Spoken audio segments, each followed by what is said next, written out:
Olha, tem uma pergunta aqui que fala o seguinte: o vídeo que eu vi na aula fala sobre parques nacionais e conservacionismo. Como é que isso funciona?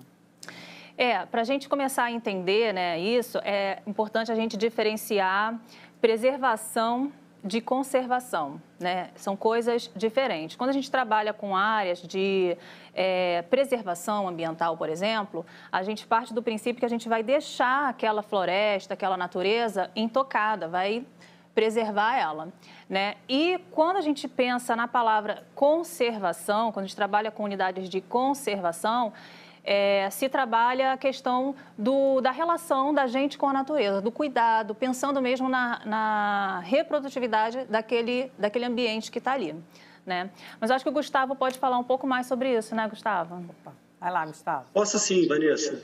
Essa sua fala me lembra muito quando a gente usa os livros didáticos na escola. A gente sempre fala, conserve os seus livros, ou seja, use de um jeito que ele vá durar muito, que ele ainda, possa durar o ano inteiro.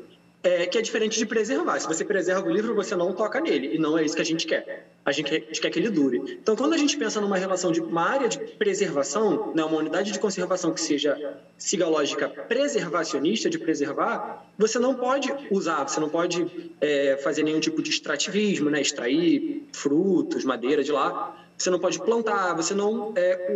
As atividades humanas ficam de fora, só para pesquisa, visita. Agora, quando a gente pensa em conservação, a gente pensa em pessoas que vivem dos recursos que tem ali, mas que vivem de uma forma que esses recursos, de uma forma sustentável, ou seja, que vão continuar mantendo esse estilo de vida por muitas gerações. Então, é uma unidade de conservação, de um bom uso. Gostaria de comentar também, porque uma área de preservação, de conservação, ela possui elementos na natureza fundamentais que precisam ser conservados, que vai manter uma dinâmica ali daquele ecossistema. Então, a gente se fala muito da biodiversidade do local, dos seres vivos que habitam ali.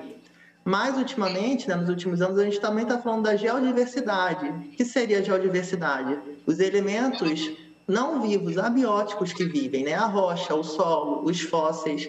E a gente está tendo exemplo de vários parques que estão se formando justamente devido ao interesse científico que nós temos nessas áreas e também o interesse educacional que essas áreas têm, porque elas carregam uma herança que contam a história daquele local. A gente tem, por exemplo, o Geoparque do Araripe, que tem um interesse científico muito grande, que fica lá no Ceará.